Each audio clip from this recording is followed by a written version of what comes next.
Shalom, shalom. Bonjour à tous et à toutes. Bienvenue encore à notre culte dominical. Ce dimanche, donc 14-15 avril, 15 novembre, alléluia. Que le Seigneur vous bénisse en tout cas là où vous êtes. Je vous souhaite une bienvenue durant ce temps, durant ce moment. Nous allons passer un moment dans la présence du Seigneur, alléluia. Vraiment que la gloire de Dieu soit votre force ce matin. Que la présence de l'Éternel vous assiste encore là où vous êtes. Amen, amen, amen. Nous allons passer un petit moment, un petit temps dans l'adoration, dans la prière. Alléluia. Je vais, par la grâce du Seigneur, nous allons partager quelques instants d'adoration. Et puis nous allons rentrer dans notre temps de la parole. Je vous salue tous. Et vous qui vous connectez présentement, alléluia, je salue ma sœur Princilia, je salue mon bien-aimé Maverick Popa, que Dieu vous bénisse là où vous êtes, que Dieu vous bénisse dans vos demeures. Amen, amen, amen. Que le nom du Seigneur soit béni, que le nom du Seigneur soit glorifié. Nous nous connectons pour pouvoir passer un temps dans la présence de notre Dieu. Amen. Donc, nous allons commencer dans quelques instants. Bien-aimés. Alléluia. Gloire à Jésus. Shalom, shalom à notre maman Coco. Que Dieu vous bénisse abondamment. Alléluia. Que le nom du Seigneur soit glorifié. Que le nom du Seigneur soit élevé. Que le nom du Seigneur soit célébré encore ce matin. Nous bénissons l'Éternel des armées, lui qui nous a accordé cette grâce ce matin de pouvoir être debout, de pouvoir être là encore présent dans sa présence afin de pouvoir le glorifier, afin de pouvoir l'honorer, afin de pouvoir partager ce temps, ce moment de la parole encore ensemble, de pouvoir bénéficier encore des bienfaits qu'il a réservé pour nous ce matin. Donc nous voulons bénir le nom du Seigneur. Gloire au Seigneur, gloire au Seigneur. Alléluia. Merci Jésus. Amen, amen, amen. Que le nom du Seigneur soit béni. Nous allons commencer dans quelques instants. Nous allons nous préparer pour partager la parole de Dieu. Le Seigneur va nous faire du bien encore ce matin. Le Seigneur va nous faire encore du bien ce matin. Alléluia. Le Seigneur va nous faire du bien encore ce matin. Il va parler encore à nos cœurs ce matin. Il va parler encore à notre esprit. La Bible nous fait comprendre que là où 2 ou 3 sont rassemblés en son nom, il est présent. Et on ne peut pas sortir de la présence de l'Éternel tel qu'on est rentré. Si tu es rentré ce matin et que tu es fatigué, si tu as eu une nuit qui était difficile, si tu as eu une nuit qui était compliquée, alors, par la grâce de Dieu qui t'a réveillé ce matin, je te rassure que tu sortiras de ce moment béni. Je te rassure que tu sortiras de ce moment rempli. Je te rassure que tu sortiras de ce moment transformé. Alléluia. Par la grâce et la puissance de Dieu. Parce que c'est par l'Esprit de Dieu que nous faisons. C'est par l'Esprit de Dieu que nous agissons. C'est au travers de son Esprit que Dieu visite et transforme les vies. Alors, nous allons partager un temps dans la prière. Nous allons commencer. Alléluia. Merci Jésus. Merci Seigneur. Merci le Dieu de toute force et de toute puissance. Gloire à toi Seigneur Jésus. Amen, amen, amen, amen. Béni sois-tu le Père, le Dieu des armées, le Dieu des cieux, le Dieu souverain, l'Éternel, le Dieu tout-puissant. Que ton nom soit élevé, que ton nom soit glorifié, que ton nom soit magnifié. Toi qui es le Dieu véritable, toi qui es l'Éternel, le Dieu tout-puissant. Merci pour ce temps, merci pour ce moment. Merci encore pour cette grâce que tu nous accordes de pouvoir être encore là ce matin. Nous allons commencer notre temps de la prière. Nous allons recommander ces instants entre les mains du Seigneur. Seigneur, notre Dieu, nous bénissons ton nom éternel, nous te rendons grâce. Adonai, toi le Dieu souverain, toi le Dieu véritable, toi qui nous as accordé encore cette grâce ce matin de pouvoir être dans ta présence. Seigneur, tu nous donnes un rendez-vous chaque jour, chaque semaine, chaque seconde. Et ce dimanche, c'est notre rendez-vous dominical avec toi où nous sommes rassemblés pour t'adorer, où nous sommes rassemblés dans nos maisons, mais connectés à toi, Seigneur, pour pouvoir te bénir, pour pouvoir encore honorer le jour du salut. sabbat. Je bénis, Seigneur éternel, mon Dieu, mon roi, la vie de mes frères et sœurs qui se connectent. J'appelle encore ceux qui traînent encore, Seigneur, mon Dieu, mon roi. Je prie qu'ils soient connectés afin que nous puissions partager ensemble ce temps de louange, ce temps d'adoration, ce temps de communion avec toi, Seigneur, mon Dieu, mon roi. Je te recommande ces instants. Saint-Esprit, je t'invoque, viens prendre le contrôle, viens prendre la direction, viens conduire et diriger ce moment afin que ton nom soit glorifié, Père. Toi, l'Éternel, le Dieu souverain, toi, l'Éternel, le Dieu véritable, prends la direction et le contrôle de toutes choses. Alléluia, gloire au Seigneur Jésus. Alléluia, gloire au Dieu véritable, à notre Seigneur, le Dieu tout-puissant. Nous allons passer un temps dans l'adoration avant de rentrer dans notre moment de la parole. Amen, amen, amen. Gloire à Jésus. Merci Seigneur. Gloire au Seigneur. Merci. Que le nom de notre Seigneur soit glorifié. Alors, j'aime beaucoup ce cantique que nous allons écouter qui dit que tu es notre Dieu. Alléluia. Il est notre Dieu ce matin. Et nous voulons élever nos mains pour pouvoir l'adorer. Alléluia. Il est vivant, il est véritable, il est puissant. Et nous levons nos voix pour l'adorer ce matin. Nous levons nos cœurs pour le célébrer ce matin. Nous voulons le glorifier, le Dieu des cieux. Nous voulons l'adorer, le Dieu tout-puissant. Nous voulons l'exalter, le Dieu trois fois saint. Ce matin, il nous a accordé la grâce encore d'être en vie. Ce matin, il nous a accordé la grâce encore d'être debout. Ce matin, il a renouvelé ses forces dans notre être. Et nous n'avons que de bonnes raisons pour lui dire merci. Nous n'avons que de bonnes raisons pour l'adorer. La Bible déclare que l'heure est arrivée, n'est-ce pas, où le Seigneur cherche des adorateurs qui l'adoreront en esprit et en vérité. Et le temps est venu, le moment est venu où le Seigneur cherche ces adorateurs qui vont l'adorer en esprit et en vérité, en dépit de leur situation, en dépit de leurs épreuves, en dépit de leurs problèmes, en dépit de leurs factures, en dépit d'une maladie qui les fatigue. Mais le Seigneur cherche un cœur qui est disposé ce matin pour pouvoir l'adorer, un cœur qui pourra élever la voix ce matin pour pouvoir l'honorer, un cœur qui pourra dire merci au Dieu parce que tu as encore renouvelé le souffle de vie dans mon cœur, dans ma vie ce matin. Oh Seigneur, nous voulons t'adorer. Nous voulons dire que tu es excellent. Nous voulons dire que tu es glorieux. Nous voulons dire que tu es puissant. Nous voulons dire que tu es magnifique. Nous voulons dire que tu es excellent. Alléluia. Nous te disons merci pour tous tes bienfaits dans nos vies, oh Dieu. Nous te disons merci, toi qui nous as gardés tout au long de cette semaine. Nous te disons merci, toi qui as veillé sur nos vies, sur nos familles, sur nos enfants, sur nos projets. Tu nous as préservés de tout mal. Tu nous as préservés de tout danger. Et ce matin, nous voulons te dire que tu es bon. Ce matin, nous voulons te dire que tu es puissant. Ce matin, nous voulons te dire que tu es excellent. Merci Jésus. Merci Adonai. Merci El Shaddai pour ton amour. Nous levons nos voix ce matin pour te témoigner notre amour, pour te témoigner notre reconnaissance. Seigneur, ce matin, nous reconnaissons que tu es Dieu. Seigneur, ce matin, nous reconnaissons que tu es le roi. Seigneur, ce matin, nous reconnaissons que tu règnes. Parce que là où tu règnes, tous les autres esprits fléchissent aux genoux. Là où tu règnes, les Dagons, éternel, mon Dieu, mon roi, fléchissent aux genoux. Les dieux étrangers se plient, Seigneur, devant ta majesté, devant ta royauté, devant ta force et ta puissance. Tu es un Dieu majestueux. Tu es un Dieu majestueux, un Dieu excellent, ô mon roi. Que ne pourrais-je, comment ne pas t'adorer, comment ne pas te lever, comment ne pas t'honorer ce matin, comment ne pas te glorifier, toi le Dieu souverain, toi l'éternel, le Dieu tout-puissant, toi le Dieu qui vit et qui règne à jamais. Il n'y a point de Dieu qui soit comme toi, Seigneur. Il n'y a point de Dieu qui soit semblable à toi, mon roi. Il n'y a point de Dieu qui puisse se comparer à toi, mon Dieu. Oh, alléluia. Tu mérites d'être adoré, Père. Tu mérites d'être élevé, Seigneur. Tu mérites d'être glorifié, Jésus. Tu mérites d'être adoré, toi le roi, toi le maître.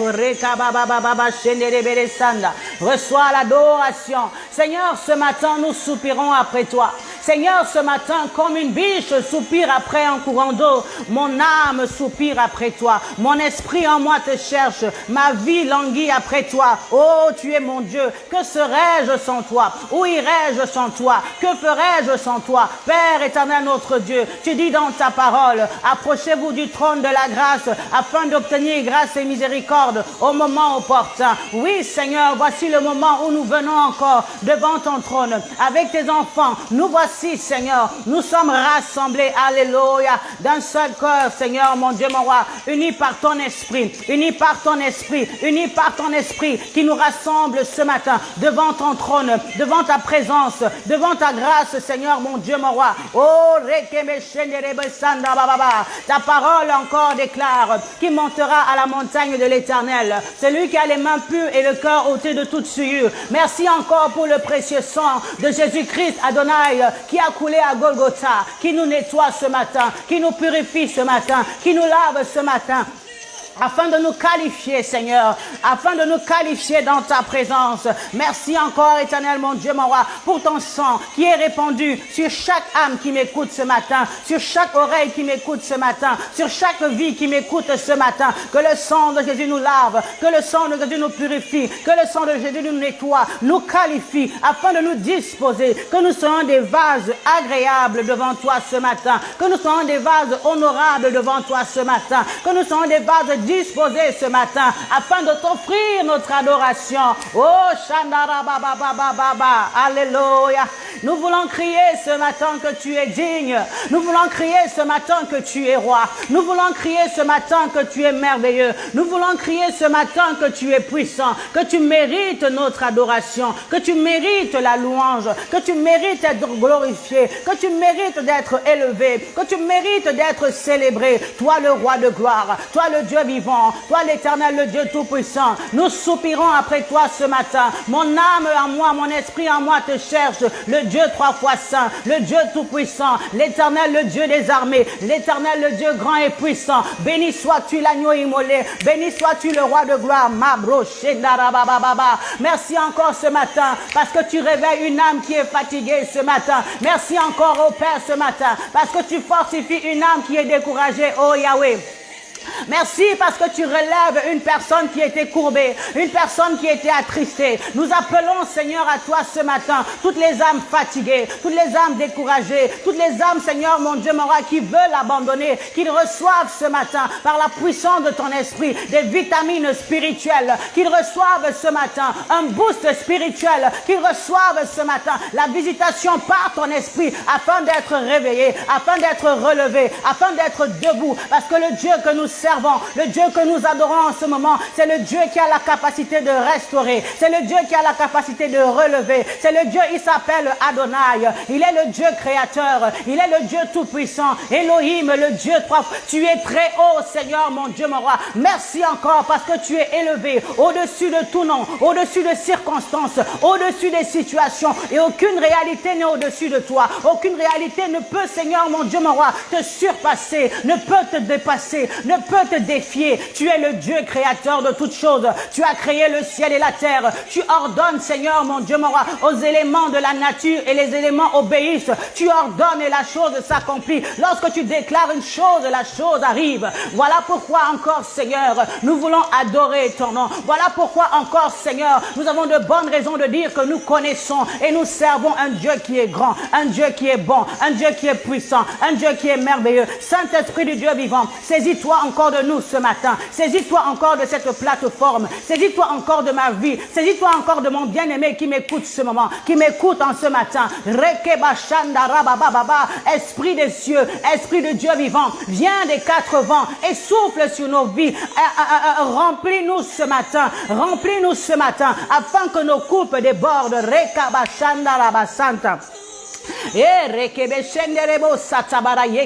Saint-Esprit du Dieu véritable, nous avons besoin de toi. Esprit du Dieu tout-puissant, nous avons besoin de toi. Viens remplir nos vies, viens remplir ma vie, viens remplir ma vie.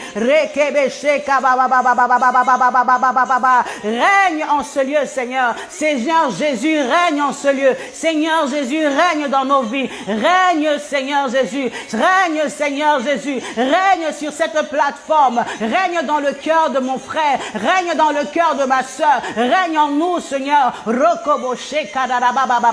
Règne, Seigneur Jésus, règne, reçois la louange, oh oui, pour l'éternité. Chantons, règne, règne, Seigneur Jésus, règne, reçois la louange pour l'éternité.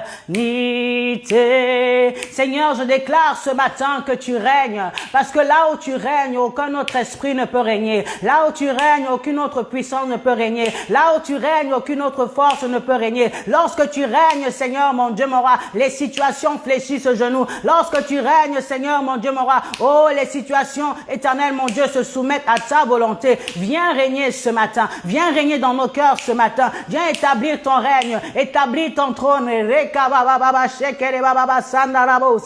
Alléluia. Viens régner, Seigneur, nous te supplions. Viens régner en ce lieu, nous t'invoquons. Viens régner dans ce moment, nous t'appelons. Esprit de Dieu, nous avons besoin de toi. Inonde ce lieu de ta présence. Inonde nos vies de ta présence.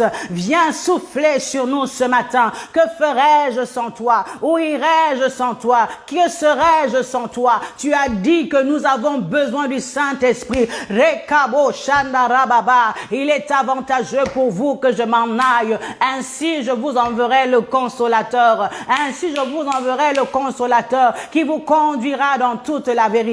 Oh Saint-Esprit du Dieu vivant, Esprit du Dieu véritable, c'est toi qui nous conduis dans la vérité, c'est toi qui nous enseignes toutes choses, tu nous enseignes à adorer le Père. Il dit, ouvre la bouche, toi qui ne sais pas parler, je mettrai les paroles qu'il faut. Ne dis pas que tu ne sais pas adorer, mais dis, Seigneur, voici mon cœur, il est disposé, je veux t'adorer, viens remplir ma bouche, mets les paroles qu'il faut. Alors il te dira, mon enfant, commence par me dire merci, parce que j'ai renouvelé ton souffle de vie ce matin. Commence à compter les bienfaits que j'ai fait dans ta vie. Commence à réaliser tout ce que j'ai accompli pour toi. Ainsi, tu verras que tu as de bonnes raisons de pouvoir m'adorer.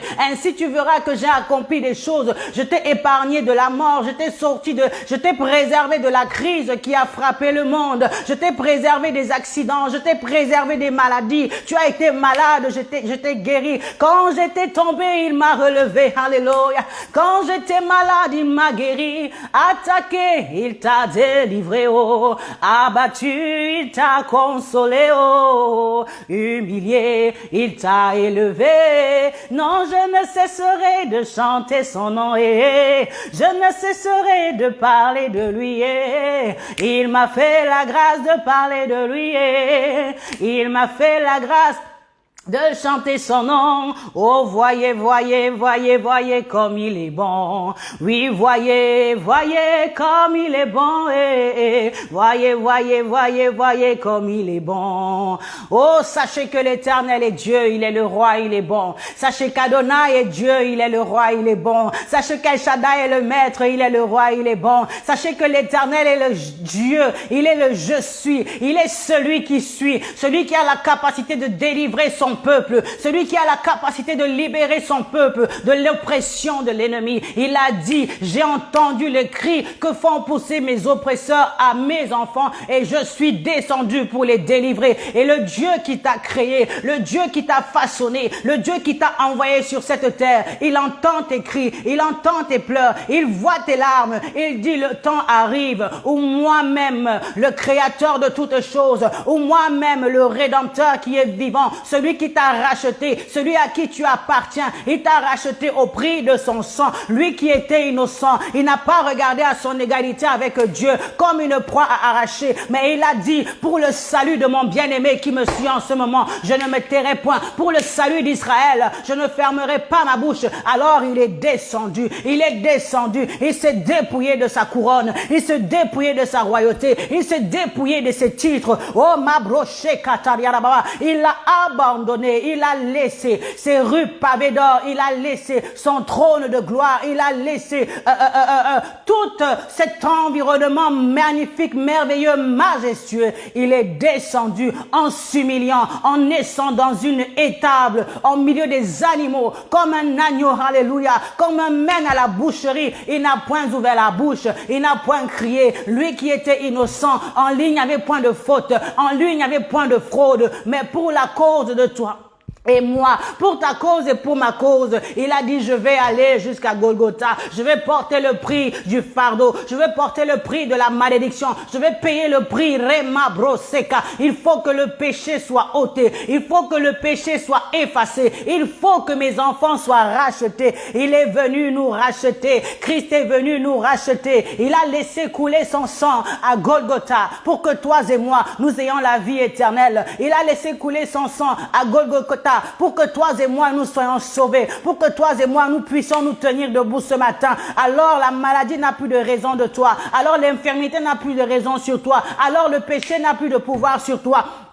Parce que Christ a tout accompli, Christ a tout donné, Christ n'a pas regardé à ce qu'il possédait comme extraordinaire au point de dire que moi je ne pourrais pas m'humilier pour cette personne. Mais tu avais de la valeur aux yeux de Dieu, tu avais du prix aux yeux de l'Éternel. Voilà pourquoi il a dit, je vais quitter mon trône pour aller chercher cette brebis égarée. Je vais quitter mon trône pour aller chercher cette perle de prix. Ma broche karadabashanda. Majesté, ta grâce m'a trouvé tel que j'étais. Ta grâce m'a ramassé dans la boue du péché. Ta grâce m'a ramassé, Seigneur mon Dieu, mon roi, dans les traditions, dans les us et les coutumes. Ta grâce m'a pris tel que je suis, sans valeur, mais pourtant à tes yeux, perle de prix, sans valeur aux yeux des hommes, mais à tes yeux, une perle de prix, mais à tes yeux, une perle d'un prix inestimable. Majesté, alors je veux te dire ce matin, tu es une perle de prix, tu es une perle de prix. Il a fait de toi une perle de prix. Il a fait de toi une princesse.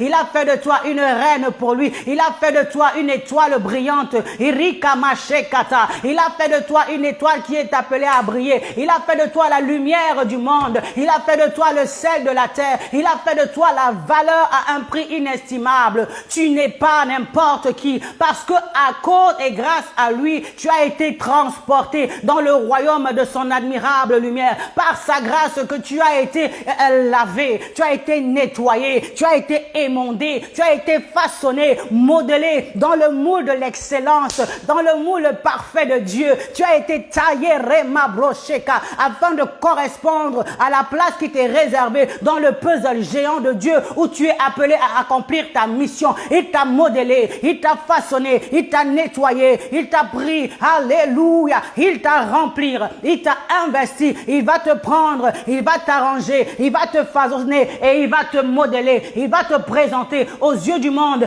afin que tu accomplisses la mission et la mission, l'objectif pour lequel il t'a largué sur cette terre. Laisse-moi te dire que tu es une étoile en mission, et parce que tu es une étoile en mission et que tu as été envoyé par le Maître, alors tu es au bon endroit, au pied du Maître. Comme Marie, elle avait choisi la bonne part, celle qui ne pourrait lui être ôtée, d'être dans la présence du Maître. D'être au pied du Maître, d'être soumise au Maître, d'être à l'écoute du Maître, d'être attentive à ses voix, d'être attentive à sa volonté. Oh Seigneur notre Dieu, nous bénissons ton nom ce matin. Nous te bénissons, Dieu Tout-Puissant. Tu es vivant et tu reviens. Rema mama sheka. Nous te bénissons, Dieu Tout-Puissant. Tu es vivant et tu reviens. Nous te bénissons, Dieu Tout-Puissant. Ton règne est éternel. Ton règne est éternel Je déclare ce matin que le règne de l'Éternel est éternel dans ma vie. Je déclare ce matin le règne de Dieu est éternel dans ta vie. Je le décrète, je le déclare et je l'établis par la puissance de son esprit. Le règne de Dieu est éternel. Si tu crois avec moi, dis Amen. Il est éternel dans ta vie. Ça veut dire que aucune autre situation, aucun autre esprit ne pourra, quelles que ce soit les manigances, quelles que ce soit les tractations de l'ennemi, pour un jour venir pouvoir détrôner ton Dieu. Je dis no way. Le règne de Dieu est éternel pour moi. Dans ma vie, son règne est éternel. Dans ma maison, son règne est éternel. Dans la vie de mon époux, dans la vie de mes enfants, dans mon foyer, le règne de Dieu est éternel. Dans mes entreprises, le règne de Dieu est éternel. Et je déclare ce matin que toute autre puissance, que tout autre esprit se soumet à la puissance et à l'esprit de Dieu. Rema brosheka, que tu veux ou que tu ne veuilles pas, by fire, by force, le règne de Dieu est éternel. En ce moment, nous déclarons que le règne de Dieu est éternel.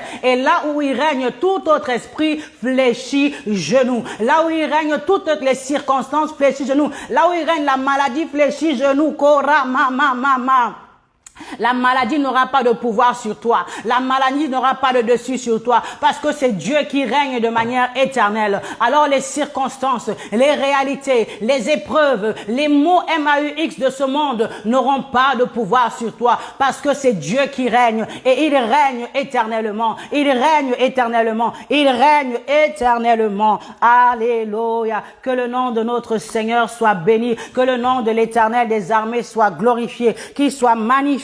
En ce moment même, nous voulons vraiment recommander ce temps. Seigneur, nous te bénissons, nous te rendons grâce. Je te bénis pour la vie de toutes les personnes qui me suivent en ce moment. Seigneur, nous voulons passer un moment dans la parole, nous voulons écouter ta parole, nous voulons écouter ce que tu vas déposer dans notre cœur en cette journée, le repas de ce jour. Dispose de nos cœurs, Seigneur, dispose de notre être, Seigneur, afin que nous puissions saisir ta pensée. Je m'abandonne entre tes mains. Saint-Esprit, saisis-toi de moi, conduis-moi, dirige-moi, agis encore au travers de moi et glorifie le Père dans le nom précieux de notre Seigneur et Sauveur Jésus-Christ. Amen, amen, amen, amen. Gloire à notre Dieu. Merci Seigneur. Merci Jésus. Alors ce matin, le Seigneur m'a conduit sur ce passage, afin que nous puissions partager sur l'Esprit du Seigneur est sur moi.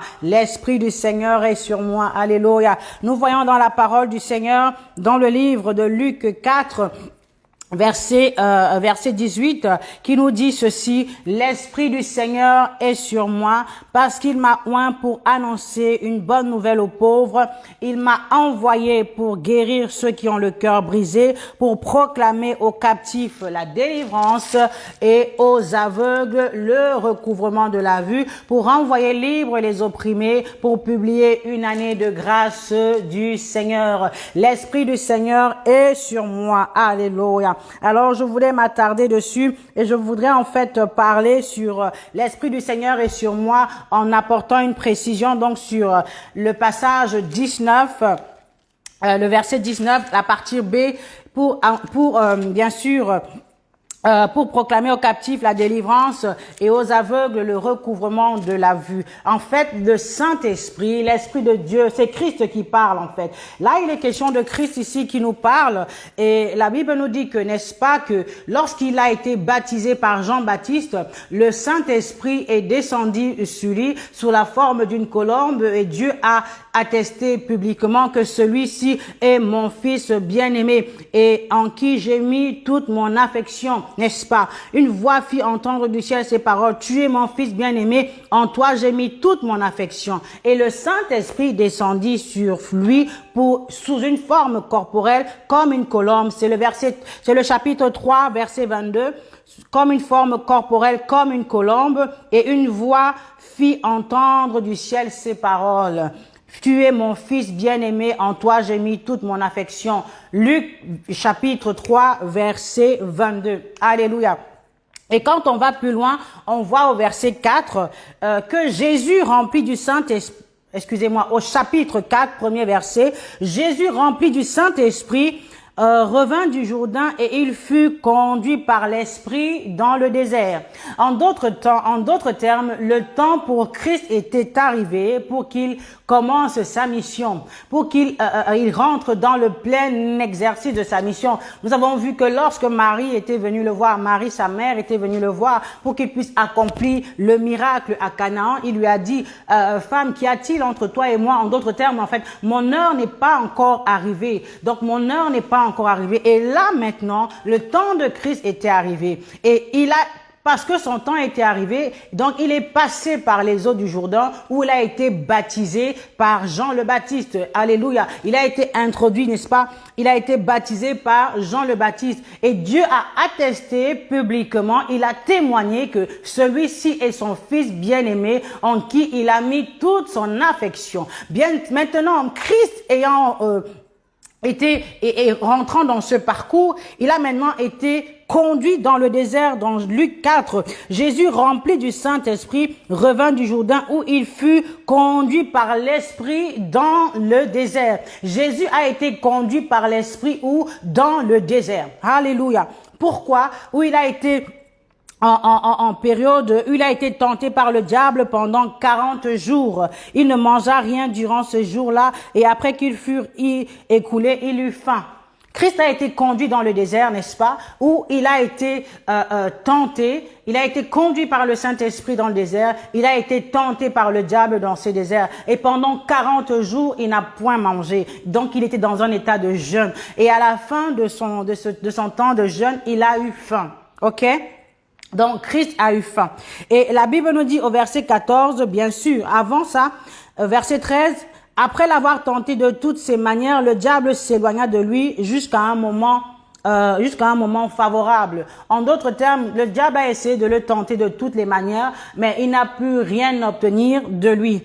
Et au verset 14, il nous est dit, Jésus, revêtu de la puissance de l'Esprit, retourna en Galilée et sa renommée se répandit dans tout le pays d'alentour. OK? Alors, Christ se prépare donc pour accomplir la mission de Dieu. Et qu'est-ce qui se passe? Nous avons vu que son temps est arrivé, il a été introduit, le Saint-Esprit, n'est-ce pas, est descendu sous forme corporelle et sous forme d'une colombe, n'est-ce pas, et il a été introduit aux yeux de tous. Et après, il a été conduit par le désert par le Saint-Esprit, par le même Esprit, et dans le désert, il a été tenté, il a été éprouvé, il a passé un temps de 40 jours dans le désert, et après quoi, maintenant, en sortant de là, il a été revêtu de la puissance du Saint-Esprit. Alors, je voudrais nous parler ce matin en parlant de nous, parce que Christ est le modèle, notre modèle par excellence, que Dieu nous a appelés, il nous a envoyés. Il dit, l'Esprit du Seigneur est sur moi, parce qu'il m'a oint pour annoncer une bonne nouvelle aux pauvres. Il m'a envoyé pour guérir ceux qui ont le cœur brisé, pour proclamer aux captifs la délivrance et aux aveugles le recouvrement de la vue. En d'autres termes, l'Esprit de Dieu l'a oint pour une mission bien précise. L'Esprit de Dieu l'a investi, il a oint, il a revêtu de sa puissance pour accomplir une mission bien précise. Nous devons comprendre que l'œuvre de Dieu, c'est une œuvre spirituelle, et nous ne pouvons pas faire l'œuvre de Dieu sans l'Esprit de Dieu. Alors, à toi et moi, toi qui m'écoutes ce moment, je voulais parler de l'aspect, Dieu nous a envoyés en fait pour recouvrir la vue, pour donner la vue aux aveugles. Tu as été envoyé pour éclairer, tu as été envoyé pour libérer, tu as été envoyé pour une mission auprès de certaines personnes, pour redonner la vue ceux-là qui n'ont pas la vue, ceux-là qui ne sont pas, qui ne voient pas. En d'autres termes, ce sont des personnes qui sont aveugles. OK? Ce sont des personnes qui sont aveugles. Alors, qui dit aveugle, c'est quoi? Un aveugle, c'est celui qui ne voit pas.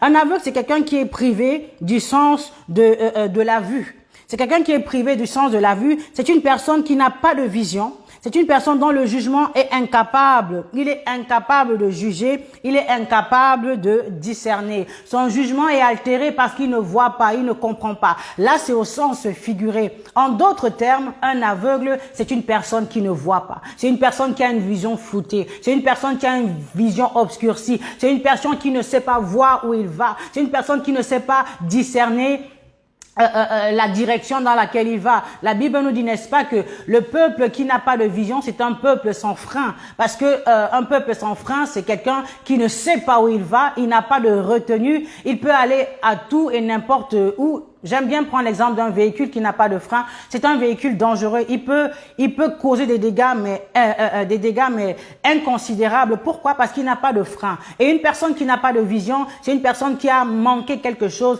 qui ignore ce pourquoi sa raison d'existence, en fait. C'est une personne qui ignore pourquoi Dieu l'a envoyé sur cette terre. Comme j'aime bien dire que Dieu nous a envoyés sur la terre pour accomplir une mission. Et toi qui as été envoyé sur cette terre, tu as été envoyé pour accomplir une mission. En d'autres termes, tu as été envoyé pour éclairer d'autres personnes qui sont dans les ténèbres. Tu as été envoyé pour ouvrir la vue aux aveugles, à ceux qui ne savent pas discerner, à ceux qui ont besoin de ton expertise dans un domaine, parce qu'ils sont aveugles dans ce domaine-là, mais toi, tu possèdes la clé, tu possèdes une grâce, un don particulier que Dieu t'a donné pour pouvoir éclairer cette personne qui est dans cette zone d'ignorance ou bien dans cette zone de ténèbres. Alléluia. Alors, mais maintenant, comment est-ce que toi, par exemple, je vais prendre un exemple tout simple, parce que quand tu as une vision, quand Dieu te donne une vision que tu dois accomplir, bien sûr que Dieu t'équipe par rapport à cette vision. Dieu va te donner un outillage, il va te donner des grâces et des talents pour pouvoir accomplir cette vision. Parce que quand Dieu t'appelle auprès de plusieurs personnes pour pouvoir, je vais dire tout simplement, particulièrement, si Dieu t'a appelé pour pouvoir aider des femmes qui sont dans des situations difficiles, des femmes, par exemple, qui n'arrivent pas à trouver du travail, des femmes qui galèrent, en fait, des femmes qui sont dans leur maison et qui ne savent pas quoi faire. Mais Dieu t'a donné la possibilité, la capacité de pouvoir trouver des pistes de travail, de pouvoir trouver des emplois, de pouvoir trouver des situations, des opportunités pour aider ces femmes-là à sortir de leurs conditions. Ça veut dire que, quelque part, Dieu t'a donné une solution pour amener ces femmes à sortir de leur zone d'ignorance, pour amener ces femmes à sortir de leurs conditions. Mais toi, tu dois comprendre une chose, que cette vision-là, c'est une vision que Dieu t'a donnée. Tant que tu n'auras pas compris que ce que tu fais, c'est la vision que Dieu t'a donnée, il te sera difficile de remplir complètement ta mission. OK? Il peut y arriver que tu arrives à aider une personne occasionnellement qui est dans ce besoin-là. Parce que effectivement, tu as cette grâce et automatiquement, cette grâce, elle est opérationnelle. Elle agit en toi et elle œuvre pour aider cette personne. Mais il peut y arriver que ce soit occasionnellement.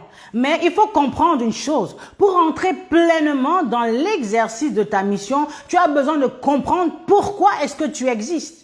Tu as besoin de porter ce fardeau-là. Ça doit être un fardeau pour toi. Ça doit être une question, en fait, ça te tient par les tripes. Il faut absolument que j'accomplisse cette vision. Il faut absolument que j'accomplisse cette mission. Parce que je dois aider une personne qui est dans une situation difficile. En d'autres termes, tu dois atteindre ton plein potentiel dans l'exercice de la grâce de Dieu dans ta vie. Dans l'exercice du don que Dieu t'a donné. Alléluia. Dieu t'a donné des capacités pour pouvoir changer des situations. Une personne qui est aveugle, c'est une personne qui ignore là où elle doit aller, qui ignore le chemin pour l'emmener même là où elle peut aller. Il y a des personnes qui peuvent avoir la vision, mais qui sont ignorants du chemin. Il y a des personnes qui peuvent savoir où ils veulent aller, mais ils sont ignorants du chemin par lequel passer. Ils sont ignorants du moyen par lequel passer. Et si toi, tu connais ce chemin, tu as la capacité, tu as le devoir de les éclairer sur le chemin à prendre pour arriver à destination. Alléluia. Et quand tu as compris ce pourquoi Dieu t'a appelé, tu vas maintenant porter cela comme fardeau. Je veux sensibiliser une personne ce matin en lui disant: tu dois prendre conscience de la vision que Dieu t'a donnée. Tu dois prendre conscience de la mission que Dieu t'a donnée. Ne sois pas une personne qui accomplit occasionnellement cette mission. Mais ça doit te tenir à cœur. Ça doit te prendre par les tripes. Ça doit être un fardeau que tu portes continuellement. Ainsi, tu seras efficace dans l'accomplissement de la mission que Dieu t'a conférée. Ok, mais maintenant tu pourras me dire que là où tu es, tu ne sais même pas exactement quelle est la mission de Dieu pour toi. C'est vrai que tu aides des personnes par-ci par-là. C'est vrai que tu arrives à dénouer des situations par-ci par-là. C'est vrai qu'au travail de l'œuvre de tes mains, tu arrives à rendre des personnes heureuses. Mais tu n'as pas encore compris que c'est un fardeau que tu dois porter continuellement. Alors, j'aimerais te dire ceci. Si toi tu n'es pas éclairé, tu ne pourras pas éclairer les autres. Un aveugle ne peut pas conduire un autre aveugle. Celui qui n'a pas une vision claire et précise de sa mission, il sera difficile pour lui de pouvoir accompagner une personne dans l'exercice de sa mission. Si je sais que je dois accompagner des femmes, par exemple, à pouvoir être épanouies, à pouvoir se lever, je dois pouvoir comprendre, me consacrer à ce domaine pour pouvoir les éclairer, les aiguiller dans ce domaine-là. Alléluia. Mais si moi-même je suis ignorante du plan, de la vision et de la mission de Dieu pour ma vie, il me sera difficile de pouvoir aider pleinement des personnes. Alors voilà pourquoi maintenant j'aimerais que nous puissions rentrer, j'aimerais que nous puissions comprendre ceci. Quand Dieu veut t'emmener à comprendre personnellement ta vision, parce que tu ne peux pas éclairer une personne si toi-même tu n'es pas éclairé. C'est l'éclairage, c'est la lumière de Dieu en toi qui va refléter sur les autres.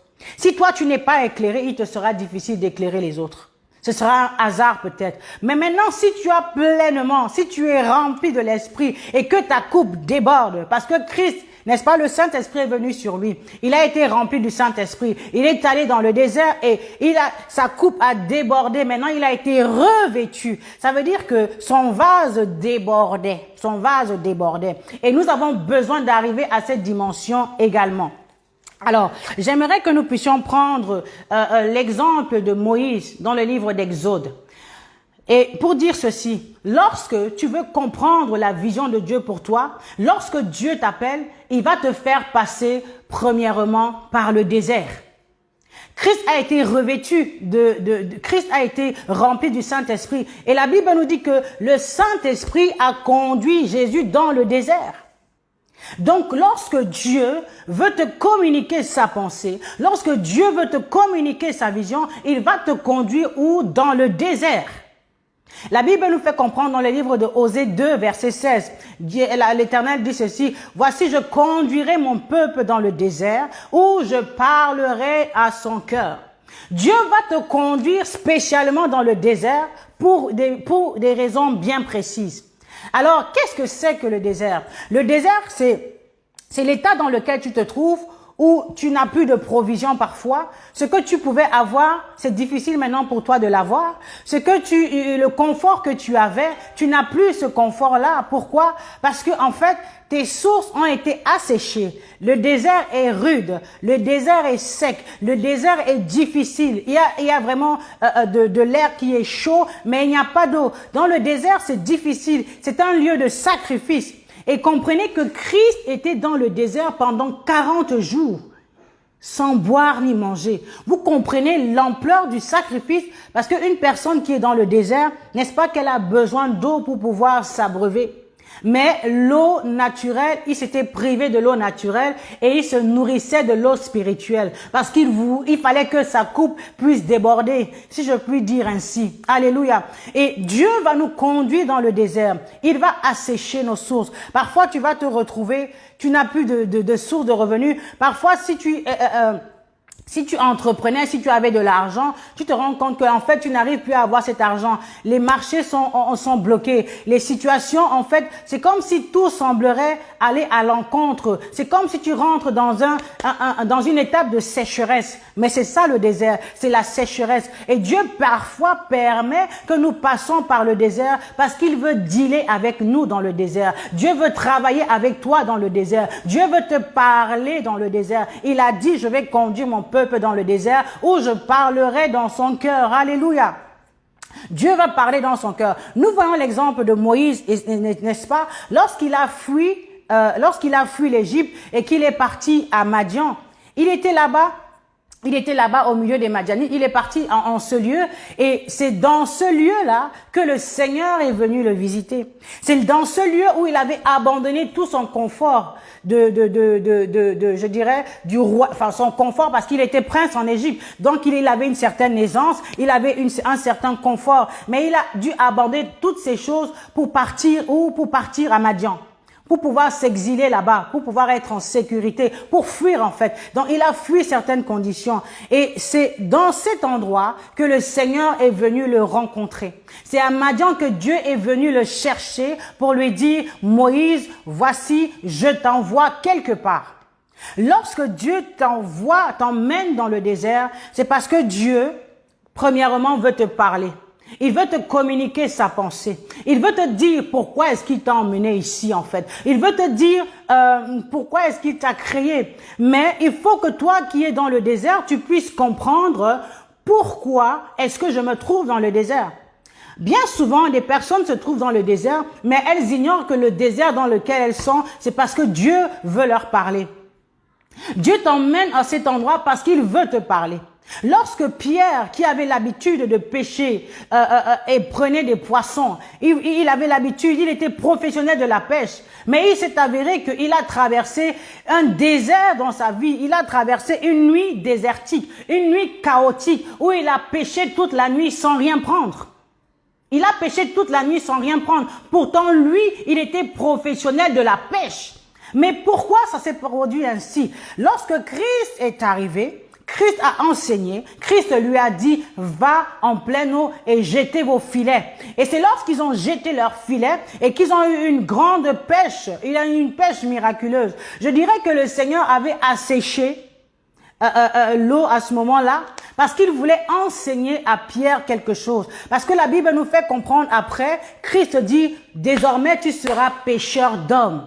Il a fallu qu'il y ait un stop dans la vie de Pierre. Il a fallu qu'il y ait un bouleversement. Il a fallu qu'il y ait une interruption par une circonstance, une situation inhabituelle pour qu'il s'arrête et qu'il réagisse, pour qu'il s'arrête et qu'il réfléchisse. Mais qu'est-ce qui se passe? Moi, j'ai l'habitude de pêcher. Mais qu'est-ce qui se passe? Pourquoi est-ce qu'il n'y a point de poisson? Mais c'est parce que le Seigneur voulait lui dire quelque chose. Le Seigneur viendra assécher tes sources. Le Seigneur viendra assécher tes marchés. Pas parce qu'il ne t'aime pas. Pas parce qu'il ne veut pas que tu sois heureux, que tu sois dans le bonheur. Mais parce qu'il veut te parler. Parce qu'il veut te communiquer sa pensée. Parce qu'il veut dealer avec toi. Parce qu'il veut traiter une alliance avec toi. Parce qu'il veut aller à une autre étape, à un autre niveau, à une autre dimension avec toi. Il a dit à Pierre, désormais, tu seras pêcheur d'hommes. Il lui a communiqué la mission pour laquelle il était appelé.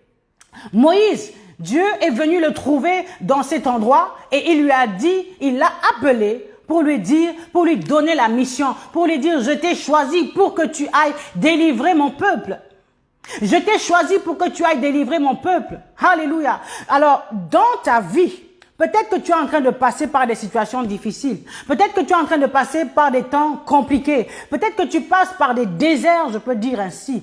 Alors, je veux te dire une chose.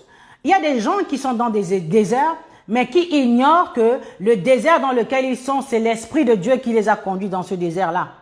Ils ignorent que les épreuves par lesquelles ils passent, c'est Dieu qui les y a conduits parce que Dieu veut dealer avec eux. Dieu veut dealer avec toi. Dieu veut que tu viennes à ses pieds.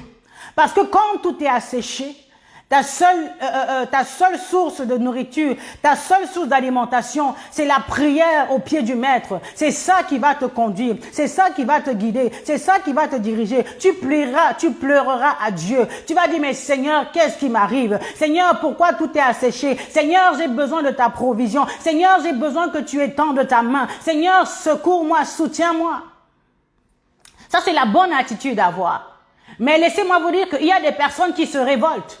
Il y a des personnes parce qu'ils n'ont pas compris la saison dans laquelle ils sont, ils n'ont pas compris qu'ils sont dans un temps de désert, ils vont commencer à se révolter contre Dieu. Ils vont dire, mais Seigneur, tu m'as dit que je vais devenir telle personne, tu m'as promis le succès, tu m'as promis la grandeur, tu m'as promis X ou Y, mais pourquoi est-ce que je me retrouve dans une situation pareille?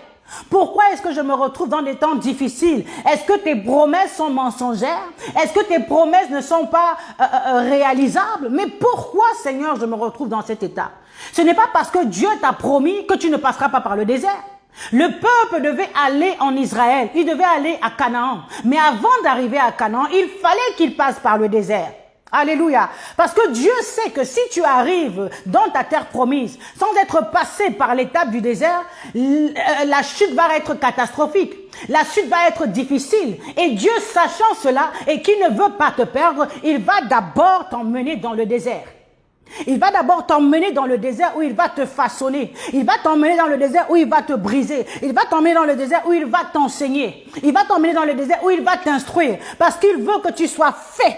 Il faut que tu sois stable, il faut que tu sois inébranlable, que tu sois unshakable, que tu sois unstoppable, que tu ne sois pas quelqu'un que l'on peut bousculer facilement. Parce que tu auras connu des épreuves dans le désert qui t'auront forgé, qui auront rendu ton front dur. Et au travers de ces épreuves-là, tu auras grandi dans ta vie de prière. Tu auras grandi dans la capacité à pouvoir dépendre de Dieu, que lorsque tu arriveras dans la terre promise, il ne sera pas difficile pour toi de revenir à ton maître parce que tu as développé. Dieu bâtit une expérience avec toi dans le désert.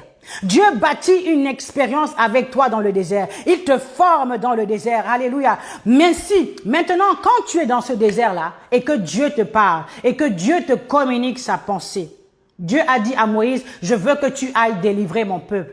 Maintenant, alors que Dieu te parle, tu vas dire, Seigneur, moi je ne peux pas accomplir cette mission. Seigneur, moi je ne me vois pas faire ce projet-là, c'est trop grand. Moïse a commencé à présenter des objections. Moïse a commencé à présenter des objections. Là, je ne parle pas de Christ par rapport à sa mission parce que Christ, il était 100% Dieu, il était 100% homme. Il n'a pas eu à présenter des objections. Nous voyons même que lorsqu'il est passé à Golgotha, il a dit, si cela pouvait dépendre de moi, éloigne de moi cette coupe. Mais non pas ma volonté, mais la tienne. Mais Moïse, qui était un homme 100% homme, il a dit, Seigneur, moi je ne peux pas aller là-bas. Qui suis-je pour aller devant Pharaon? Moïse se sentait illégitime pour remplir cette mission.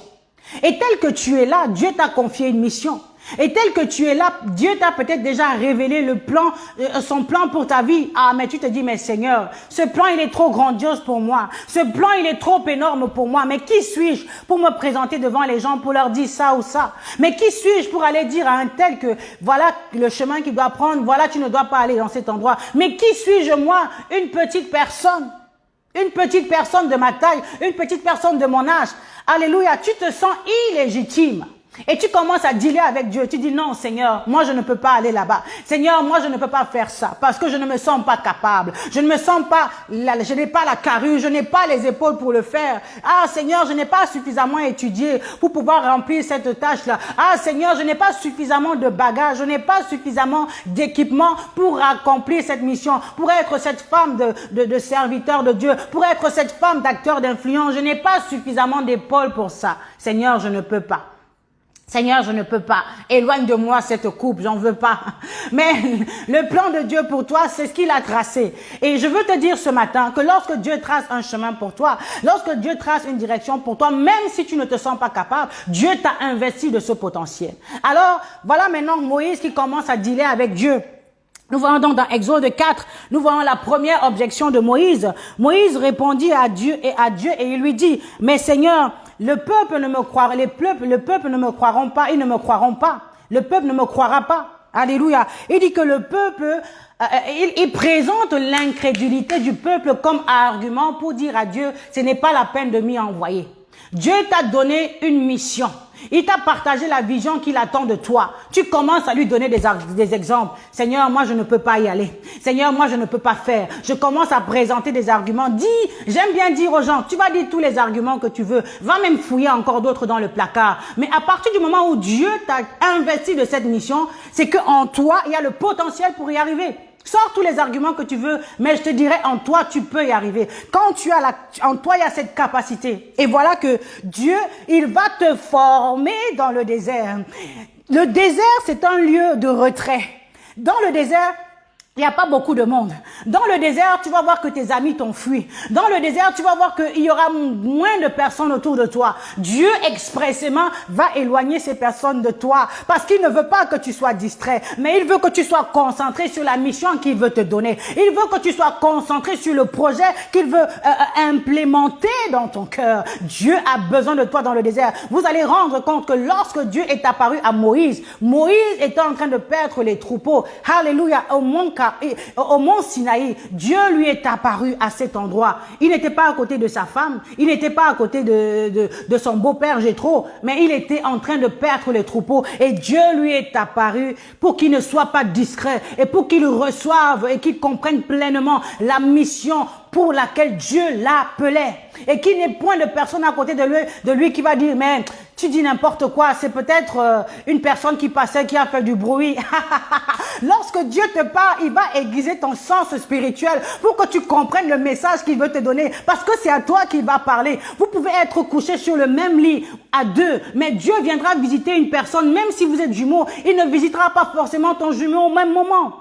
Bien-aimé, quand Dieu veut dealer avec toi, c'est entre toi et lui. C'est face à face. C'est face to face. Ne cherche pas à inclure X ou Y. Je vous ai dit la semaine dernière que lorsque Christ, il est venu pour réveiller la fille de Jairus qui dormait, qui était morte aux yeux des hommes, il a éloigné les autres. Il n'a pas permis à d'autres personnes de l'accompagner. Parce que vous verrez que quand vous êtes accompagné de plusieurs personnes, il y a différentes énergies, il y a différentes manières de penser, il y a des incrédules qui sont là. Et à cause de l'incrédulité d'une personne, ça peut te faire rater l'accomplissement de la promesse de Dieu dans ta vie. Ça peut te faire rater d'entendre le message que Dieu va te donner. Le message que Dieu t'a donné risque d'être biaisé. Parce que la parole que tu viens de recevoir, elle vient d'être libérée. Elle n'a pas encore eu le temps d'être ancrée, de prendre racine en toi. Ça risque d'être comme cette parole qui a été jetée le long du chemin et tout de suite, les oiseaux sont venus, ils ont mangé cette parole.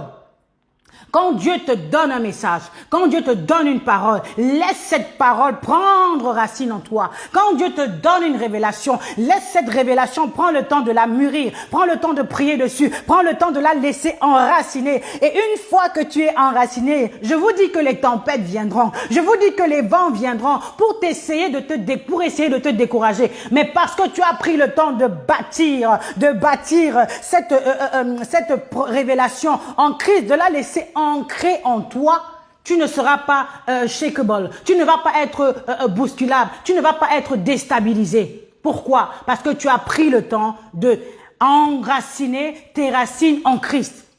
Bien-aimé, fais attention à la parole, à la vision que Dieu te donne. Garde-la. Chéris-la, écris-la sur les livres, écris-la et médite-la jour et nuit. Médite jour et nuit, prie par rapport à ça, afin qu'elle prenne racine, afin qu'elle soit une partie entière en toi. Alléluia. Ainsi, quand les gens viendront avec leurs objections, parce qu'ils n'étaient pas là quand Dieu te donnait le message, la promesse, vous imaginez Moïse allait dire par exemple à sa femme ou à Jéthro que oui, Dieu m'a appelé, il m'a dit d'aller délivrer le peuple d'Israël. Mais qui va te croire? Toi qui étais parti là-bas d'Égypte comme quelqu'un qui avait tué, tu es venu ici, ça fait près de 40 ans que tu es là et tu dis que Dieu t'a envoyé, mais tu es sûr que tu as bien dormi, Moïse? Tu es sûr que tu as bien entendu la voix de Dieu. Il faut pas aller là-bas que Pharaon te lynche. Tu vas aller là-bas avec quelle force, avec quel pouvoir, avec quelle armée. Ils ont toute une armée avec eux. Mais toi, tu es tout seul. Alléluia. Mais Moïse n'était pas tout seul. Le Dieu qui l'avait appelé, le Dieu qui l'envoyait, c'est le Dieu qui allait l'accompagner. Malgré ses faiblesses, malgré ses incapacités, Dieu est venu choisir Moïse. Il n'a pas regardé au fait que Moïse était bègue. Pour dire à une personne, parfois tu te sens illégitime face à une mission parce que tu regardes tes compétences, parce que tu regardes tes incapacités. Dieu ne regarde pas tes incapacités, mais Dieu regarde au potentiel qu'il a mis en toi. Il regarde à la capacité de leader qu'il a investi en toi. Peut-être que toi tu ne vois pas cela. Alors il a dit à Moïse qui donnait des objections, il lui a dit, C'est moi qui ai fait la bouche. Donc, déjà, premièrement, par rapport à la première objection de l'incrédulité du peuple, qu'est-ce que Dieu a fait? Dieu a démontré sa puissance à Moïse. Il a enseigné Moïse en disant ceci. Quand tu vas aller vers eux et qu'ils seront incrédules, alors qu'est-ce que tu as dans la main? Tu as le bâton. Alors, prends le bâton qui symbolise le pouvoir. Jette ce bâton par terre. Et ce bâton, n'est-ce pas que Moïse, il a jeté le bâton s'est transformé en serpent. Et après, Dieu lui a dit, tiens le bâton par la queue. Alléluia. Il ne pouvait pas tenir le bâton par la tête parce que c'est Christ qui avait la capacité de venir écraser la tête du serpent. Bon, je ferme la parenthèse. Dieu lui dit, prends le bâton par la queue. Et il a pris le bâton par la queue et le serpent par la queue et le serpent est redevenu le bâton. Dieu a commencé à l'enseigner. Dieu a commencé à l'initier. Dieu a commencé à lui montrer. Il lui a dit, voici le premier signe. Alors, je te donne un deuxième signe. Quand tu vas y aller et qu'il y aura cette incrédulité, qu'est-ce que tu fais? Prends ta main et mets ta main dans ton aisselle. Et quand tu auras mis ta main dans ton aisselle, il a sorti sa main. Dieu lui dit, sors ta main. Et quand il a sorti sa main, il voyait que sa main était couverte de lèpre. Dieu lui montrait encore comment est-ce qu'il agissait avec son esprit. C'est-à-dire que ces choses pouvaient être faites par la puissance du Saint-Esprit. La Bible dit que l'Esprit du Seigneur est sur moi parce qu'il m'a oint pour. Dieu t'a oint pour une mission. Mais avant que tu n'ailles sur la mission, tu dois d'abord on voit d'abord le surmoi. Et nous sommes en train de travailler le surmoi là. Dieu est en train de travailler sur Moïse pour l'emmener quelque part. Dieu va travailler avec toi dans le désert parce qu'il va t'emmener quelque part. Il va t'enseigner, il va te oindre, il va t'équiper. Parce que les gens vers qui tu iras auront besoin, quand tu seras face aux incrédules, de voir la démonstration de la puissance de Dieu. Le royaume des cieux ne consiste pas seulement en paroles, mais il consiste aussi en démonstration de la puissance. Et voilà que Dieu l'emmène maintenant dans la dimension de l'esprit. Parce que pour pouvoir opérer dans l'esprit, il faut avoir l'esprit avec toi. Il faut avoir été équipé par rapport à cela. Et Dieu est en train de l'initier. Et nous avons vu qu'il y avait un troisième signe pour dire qu'il y a des gens qui sont facilement convaincants, mais il y a de ceux-là qui sont des vrais tomates. Ils veulent mettre la main dans le trou pour croire que Christ est vraiment ressuscité. Il y a de ceux-là qui sont vraiment des vrais incrédules. Ils veulent toucher la chose pour croire. Alléluia. Ils n'ont pas, je dirais, suffisamment de foi. Alors le Seigneur lui dit, mets ta main dans ton sein. Et le troisième miracle, Dieu lui dit, s'il ne croit pas même à ces deux signes et n'écoute pas la voix, tu prendras de l'eau du fleuve et la répandras sur la terre et l'eau que tu auras prise du fleuve deviendra du sang sur la terre. Dieu a manifesté, il a montré à Moïse un troisième signe pour pouvoir en fait convaincre le peuple. Là, nous voyons très bien que Moïse, il était tranquille, en train de perdre le troupeau. Dieu vient le choisir pour lui dire, voici, je t'ai envoyé en mission. Mais par rapport à cette mission, Moïse se sent incapable. Et il a des raisons légitimes.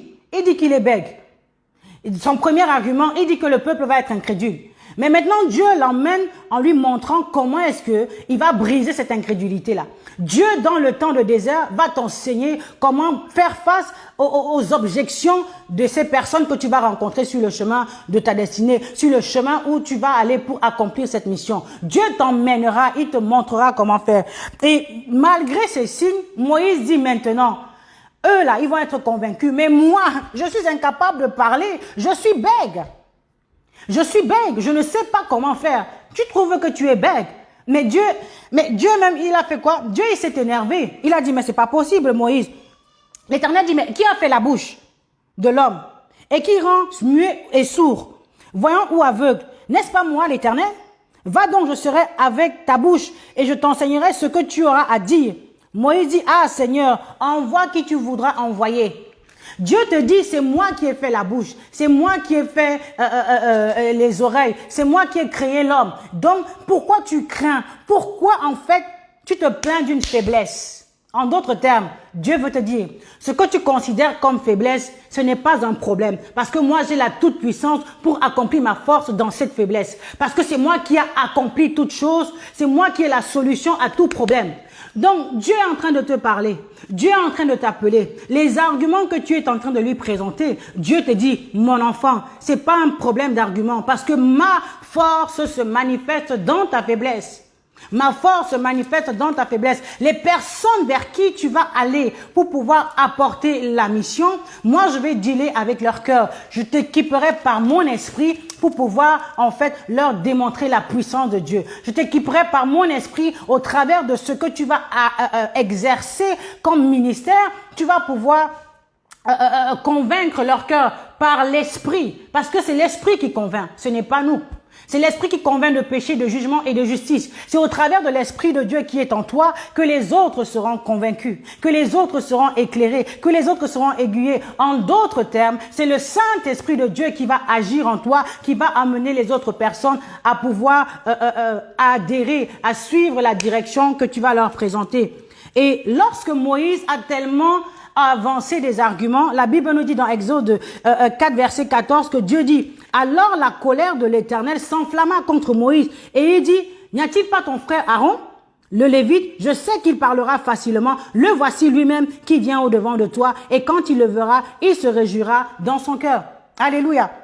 Donc, pour dire que l'Éternel veut te faire comprendre, bien-aimé, tu es dans le désert, peut-être tu traverses encore une situation où tu vis des situations difficiles, et Dieu est en train de dealer avec toi dans un certain domaine, mais tu dis: Seigneur, moi je ne crois pas que je vais pouvoir y aller, je ne crois pas que je vais pouvoir y arriver. Tu te sens illégitime, tu te sens incapable de le faire.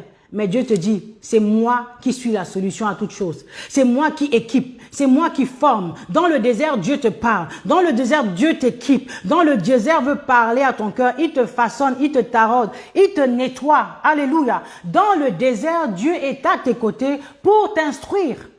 Voilà pourquoi Christ a dit: il est avantageux pour vous que je m'en aille afin de vous envoyer le consolateur, un autre moi-même, qui vous conduira dans toute la vérité. Il vous enseignera toutes choses. Les choses qu'il aura pris auprès du Père, il vous le communiquera. Nous avons besoin du Saint-Esprit si nous voulons faire l'œuvre de Dieu. Nous avons besoin du Saint-Esprit si nous voulons accomplir la mission de Dieu. Alléluia. Romains 8, verset 14 nous dit ceci: si vous vivez selon la chair, vous mourrez. Mais si par l'Esprit, vous faites mourir les actions du corps, vous vivrez. Si vous vivrez selon la chair, vous mourrez. Mais si par l'Esprit, vous faites mourir les actions du corps, vous vivrez. Car tous ceux qui sont conduits par l'Esprit de Dieu sont fils de Dieu. Tu es fils de Dieu, tu es fille de Dieu. Et tu ne peux pas vivre selon la chair. Tu ne peux pas vivre selon la chair parce que la vie selon la chair, c'est la vie selon les sentiments. Et cette vie selon la chair, ça amène à la mort. Ça amène à la perdition. Ça amène vraiment à ce que nous puissions être éloignés de Dieu. Ça amène à la destruction. Ça amène à la malédiction. Si tu veux vivre selon la chair, tu vas amener le péché dans ta maison. Parce que les œuvres de la chair sont contraires à celles de l'esprit. Et la Bible dit que ceux qui sont enfants de Dieu sont conduits par l'Esprit de Dieu. Et c'est pour ça qu'il faut faire mourir la chair. Et Christ nous a donné cet exemple en allant dans le désert. C'est dans le désert que tu vas crucifier ta chair. Parce que dans le désert, tu vas t'être dépouillé de tout ce qui vient, de tout ce qui est galon. Tu vas t'être dépouillé de tout ce qui est couronnement. Tu vas t'être dépouillé de ton confort. Tu vas ressentir l'humiliation. Tu vas arriver à des moments où tu te retrouves. Moi, il y a des moments où j'en avais qu'un seul pantalon. Alléluia. Je n'avais qu'un seul pantalon parce que c'était un temps de désert. Et je comprends, parce qu'il faut comprendre que le désert, c'est un passage obligé pour tout le monde. Ce n'est pas parce que tu es dans le désert que les gens doivent se moquer de toi. Et même si les gens se moquent de toi, ne regarde pas à ça. Mais toi, tu sais où tu vas avec Dieu. Tu sais que Dieu t'emmène là parce qu'il est en train de te former, bien-aimé. Ne sois pas distrait par des enfantillages. Ne sois pas distrait par des histoires de la basse-cour. Comme je dis, les choses du poulailler. Les gens, parce qu'ils voient ton désert, ils commencent à interpréter ton désert. Ils risquent de te faire rater le lieu où tu veux aller. Ils risquent de te faire te distraire. Je suis dans le désert, mais je suis en train de dealer avec Dieu. Mon Dieu est en train de me parler. Mon Dieu est en train de me donner des directives. Il est en train de me donner des orientations. Come on. Nous ne vivrons pas seulement de pain. L'homme ne vivra pas seulement de pain. L'homme ne vivra pas seulement de vêtements. L'homme ne vivra pas seulement de tous ces ornements-là. Ce sont des choses qui sont, ce n'est pas essentiel. Ce sont des choses, ce sont des accessoires pour se faire plaisir. Mais ce qui est essentiel, c'est de faire la volonté de mon Père. Ce qui est essentiel, ce qui est important, c'est de faire la volonté de Dieu. Pourquoi Dieu m'a envoyé? Ne te laisse pas distraire parce que Dieu t'emmène dans un désert Parce qu'il veut t'emmener dans une autre saison. Et toi, tu te dis, mais Seigneur, j'ai perdu mon confort, j'ai perdu ça. Et tu te laisses distraire finalement. Finalement, tu n'arriveras jamais à destination. Nous devons savoir reconnaître quelles sont les priorités dans notre vie. Tu dois connaître quelle est ta priorité. Tu dois connaître qu'est-ce qui est essentiel pour toi. Il y arrivera un temps où tu seras dépouillé de tout. Mais ne pleure pas. Sois au pied du maître. Parce que Dieu veut que tu apprennes. Dans le désert, j'ai dit que Dieu nous parle dans le désert. Dieu nous communique sa vision. Il nous communique sa pensée. Il nous communique la direction là où il veut nous emmener. Deuxièmement, dans le désert, tu feras face, n'est-ce pas, à des situations, à des épreuves. Dans le désert, tu vas faire face à des épreuves, à des tentations. Parce que à cause du dépouillement, à cause de l'état de sécheresse, à cause du manque de confort, tu vas être tenté. Et la Bible nous fait comprendre que le diable est venu tenter Christ quand Christ il avait faim. Ben oui, parce que dans le désert, il te manque certaines choses. Dans le désert, il te manque parfois de l'argent. Dans le désert, tu comptes des pièces pour mettre de l'essence dans ta voiture. Les gens, ils ne savent pas, mais ils te voient, tu rigoles, tu es beau, tu es maquillé, parce que, bien sûr, ce n'est pas parce que tu es dans le désert que tu vas t'habiller avec des sacs.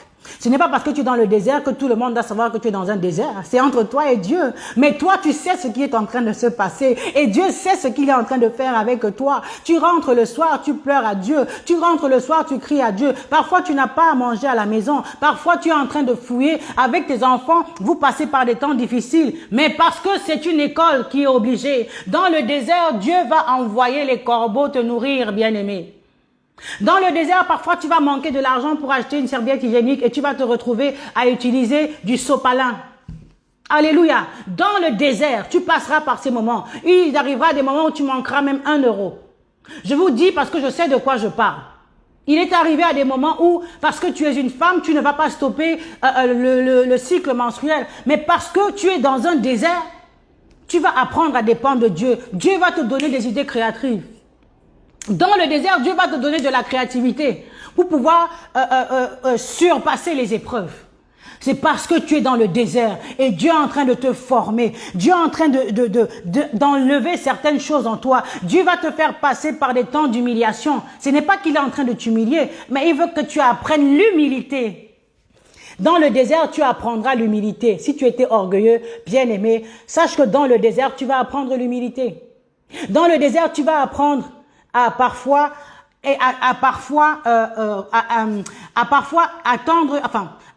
recevoir de l'aide des autres.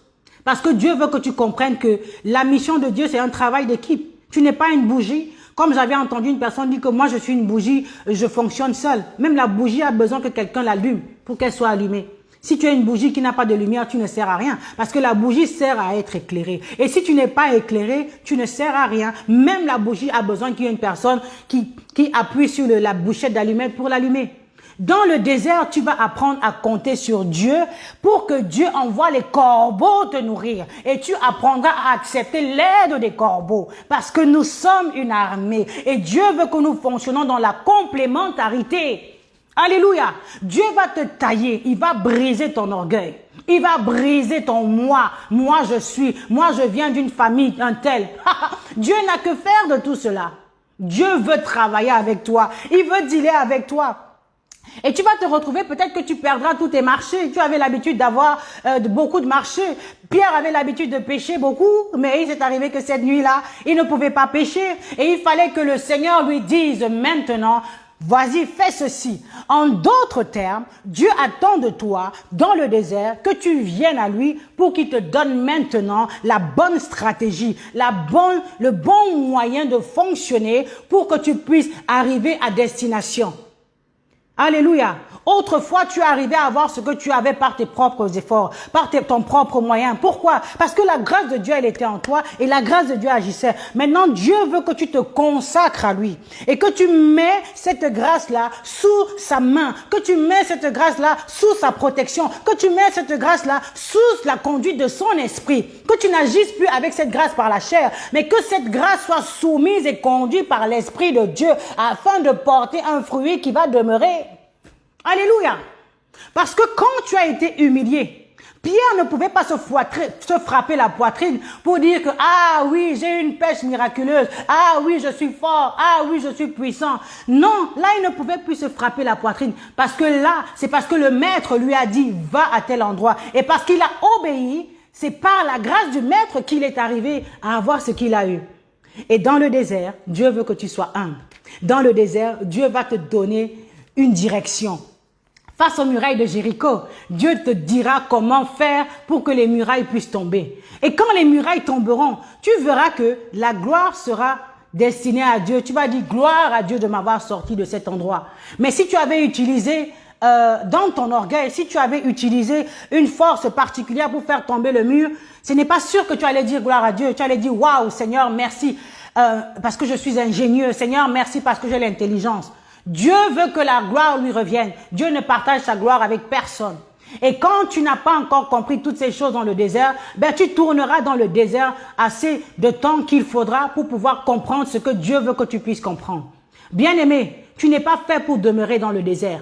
Bien-aimé, tu es fait pour traverser le désert. Alors ma prière ce matin pour toi, c'est que tu comprennes ce que Dieu veut t'instruire dans ce désert.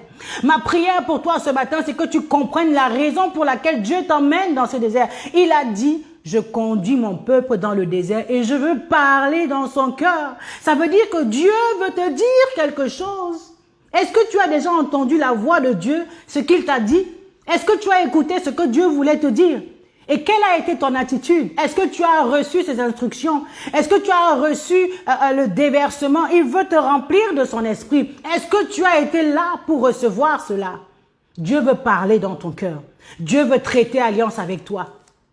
Dieu va traiter alliance avec toi. Nous allons voir qu'il y a certaines situations, certaines personnes, certaines réalités dans lesquelles les gens se trouvent, mais Dieu a traité une alliance avec cette personne, avec ce serviteur de Dieu. Je prends par exemple un homme de Dieu très connu que mon mari il aime bien, le pasteur Chris Oyakilome. Dieu a traité une alliance particulière avec lui dans la manière de pouvoir opérer son ministère de guérison miracle.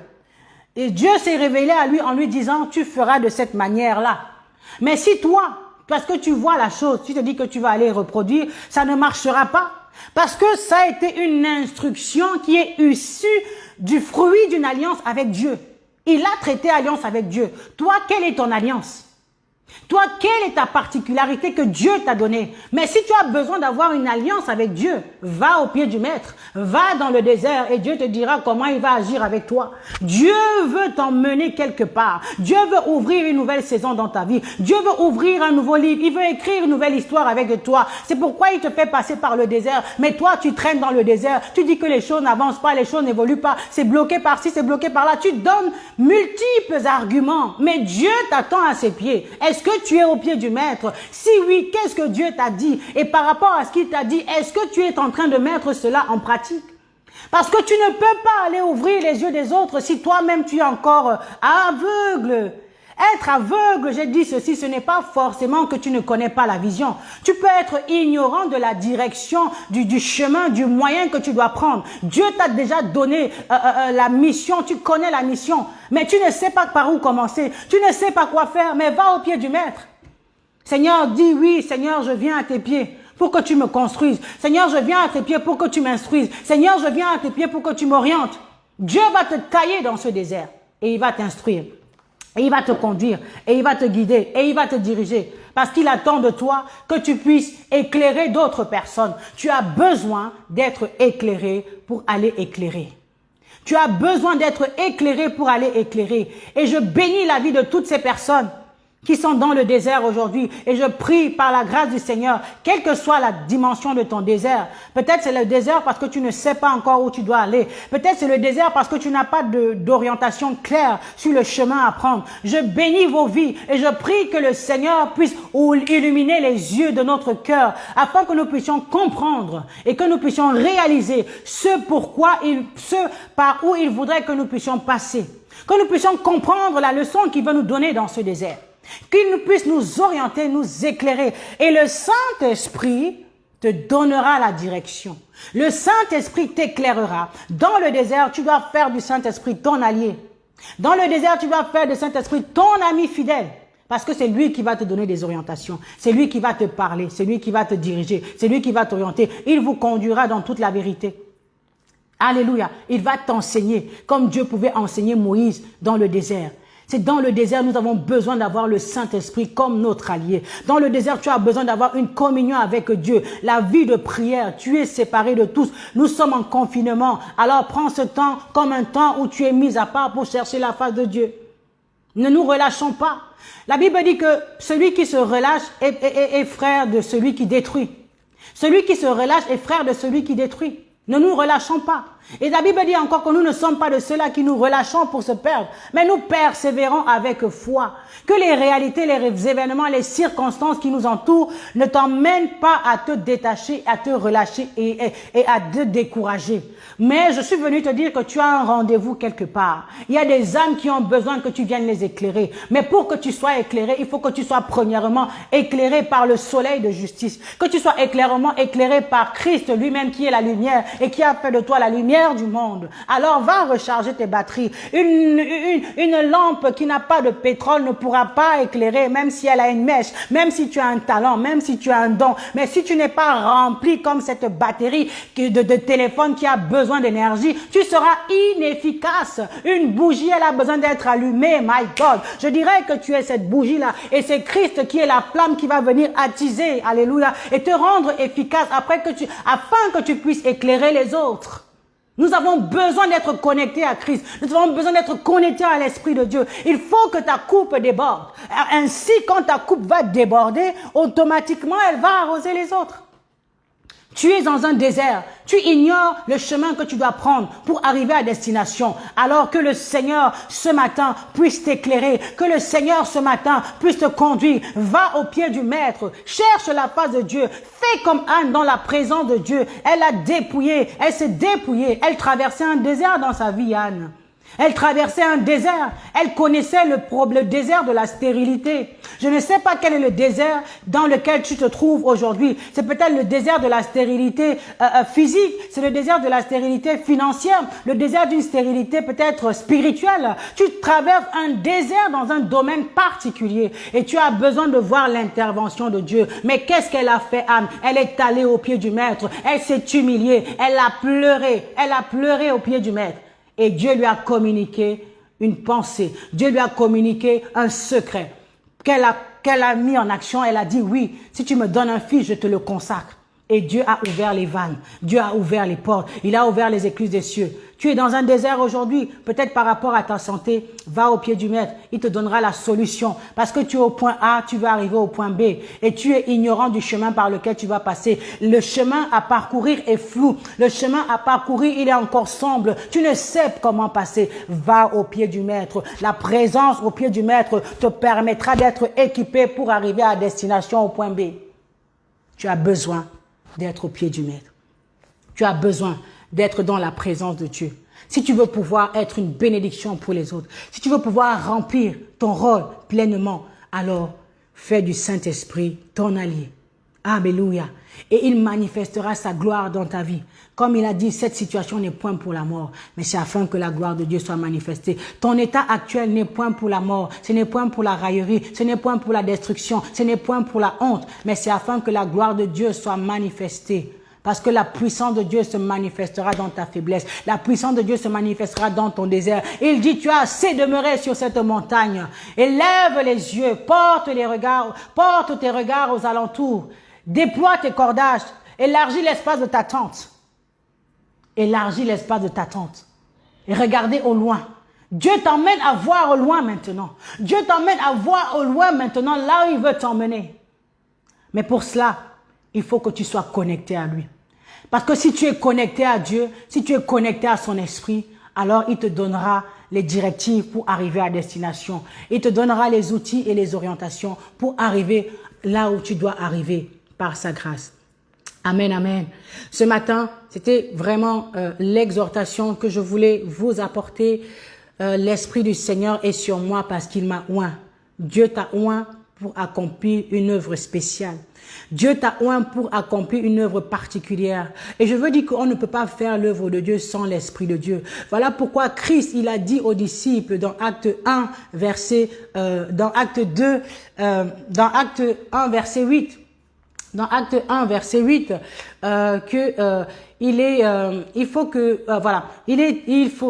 dans Acte 1, verset 8, il leur a dit ceci que le Saint-Esprit viendra sur eux, n'est-ce pas? La puissance de l'Esprit viendra sur eux et ils seront ses témoins. Il leur a demandé de rester d'abord à Jérusalem. Il leur a demandé de ne point s'éloigner de Jérusalem, d'attendre que le Consolateur, que celui qui l'a promis puisse descendre. Ainsi, lorsque la puissance du Saint-Esprit sera descendue sur eux, ils pourront alors être ses témoins, n'est-ce pas? Ils pourront alors, c'est seulement quand le Saint-Esprit sera venu sur eux qu'ils pourront être ses témoins dans Jérusalem, dans toute la Judée, la Samarie et toutes les extrémités de la terre. Tu ne pourras pas aller faire l'œuvre de Dieu sans l'Esprit de Dieu, sans le concours de l'Esprit, parce que les œuvres que nous faisons, ce sont des œuvres spirituelles. Et si tu n'as pas un esprit supérieur avec toi, tu vas t'être broyé. Si tu vas par ta chair, tu vas t'être sabatté. Nous connaissons Paul, nous connaissons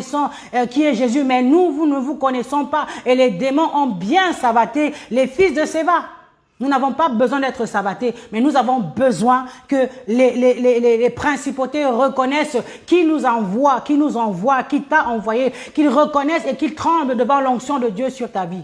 Mais pour ça, tu dois être au pied du Maître. Alléluia. Que vraiment, Dieu vous bénisse. Christ nous a montré l'exemple. En allant, il a été conduit dans le désert par le Saint-Esprit. Et il a passé 40 jours dans le désert où il a été tenté, mais il n'a jamais failli. C'est pour nous dire que tu pourras rencontrer la tentation. Tu as la force en toi de ne point faillir parce que Christ vit en toi. Et si Christ, il a pu surmonter la tentation, ce même esprit de Christ qui est en toi te donne la capacité de surmonter la tentation. Alléluia. Donc c'est possible de surmonter la tentation. Vraiment que Dieu nous bénisse ce matin. Que Dieu vous bénisse, vous tous qui nous avez écoutés ce matin, là où vous êtes. Et si vous êtes là ce matin et que vous avez entendu cette parole et que vous dites, Seigneur, je ne te connais pas encore. Seigneur, je n'ai pas encore fait la connaissance, l'expérience de la nouvelle naissance avec toi. J'aimerais pouvoir ouvrir la porte de mon cœur, que tu puisses rentrer. Nous allons faire la prière d'acceptation, l'acceptation de Christ comme Seigneur et Sauveur. La prière du salut, la prière d'acceptation, pour que, voilà, que ceux-là qui puissent confesser, parce que la Bible dit que il faut que nous puissions confesser publiquement. Si nous confessons publiquement le Seigneur Jésus-Christ, Dieu aussi va nous reconnaître publiquement. Alléluia. Donc il faut que tu confesses là où tu es, que les choses soient dites clairement. Alléluia. Alors nous allons prier. Seigneur, je bénis ton nom. Tu vas répéter avec moi si tu veux que Christ rentre dans ton cœur. Seigneur, je te bénis. Seigneur, je te rends grâce. Merci pour ta parole. J'ai entendu ta parole ce matin. Je reconnais que je suis pécheur. Je t'ouvre la porte de mon cœur. Viens, sois mon Seigneur, sois mon Sauveur. Change ma vie, transforme ma vie. Communique-moi ta pensée, communique-moi ta vision, communique-moi ta direction. Que le Saint-Esprit soit mon allié quotidien, qu'il me conduise et me dirige tous les jours de ma vie. Amen, amen, amen. Que le Seigneur vous bénisse, vous qui avez fait cette prière d'acceptation.